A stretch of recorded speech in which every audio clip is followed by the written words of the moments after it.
Au commissariat, Manon propose à Nordine de réitérer leur rendez-vous sur la plage, car elle a beaucoup aimé passer du temps à ses côtés. Mais contre toute attente, il répond « Pourquoi pas, mais pas aujourd'hui, peut-être une autre fois ». Quelques minutes plus tard, il se rend au Spoon pour retrouver Nord. Très vite, le feeling passe entre les deux sétois. Ils s'échangent des sourires, parlent travail, etc. Au même moment, Manon confie à son père qu'elle est persuadée que Nordine a rencontré une autre femme. Et pour cause, il a refusé son second rencard, et il cesse parfumé alors que ce n'est pas dans ses habitudes. William tente de rassurer sa fille, puis lui dit qu'il est, lui aussi, déterminé à reconquérir sa mère. Mais soudain, William découvre une enveloppe comprenant quelques documents administratifs. Il s'agit d'une demande de divorce. Aurore va-t-elle aller au bout de sa démarche? Timothée s'installe chez Barr.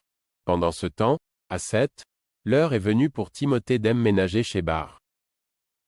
En effet, le jeune homme a décidé de quitter la maison familiale depuis qu'il a découvert le secret de son père. Dès son arrivée, Timothée se montre rigide. Il a notamment apporté sa propre vaisselle et refuse de la partager avec son hôte, et ajoute qu'il ne supporte pas prendre sa douche après quelqu'une. Il veut donc aller en premier dans la salle de bain, mais accepte de faire des exceptions s'il n'y a pas d'autre solution. Soudain, la sonnette retentit. Il s'agit de Victor. Il tente, une fois encore, de se réconcilier avec son fils, mais Timothée refuse de le pardonner.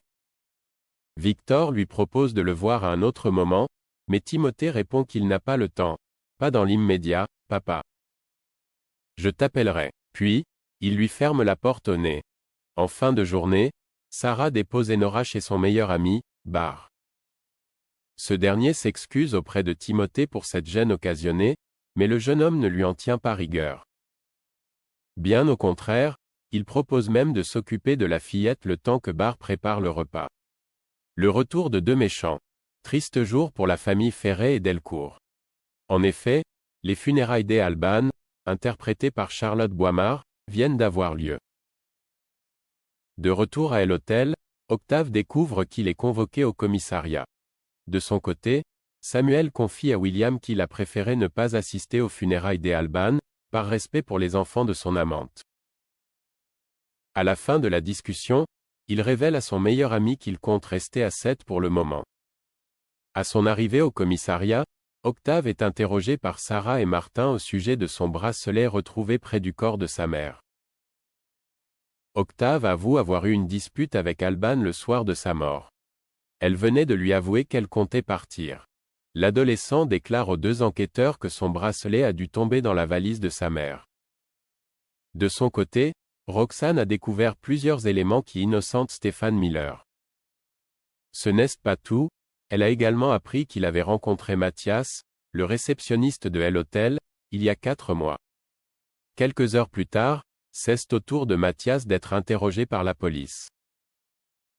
Il avoue être l'amant de Stéphane et a aidé ce dernier à intimider la famille Ferret-Delcourt. Ce n'est pas tout, il avoue par ailleurs que la mort d'Alban était un accident. Le soir de son décès, Alban l'a aperçu avec son casque de moto à la main, et a immédiatement compris. Alors qu'il se dirigeait vers elle pour s'expliquer, la mère d'Octave et Mia a eu peur et a chuté des escaliers, causant ainsi sa mort. Pendant ce temps, à 7, Raphaël et Soraya se rendent à la prison. La raison, les avocates ont rendez-vous avec Mathieu Clavel, le père de Lilou, accusé de vol en bande organisée.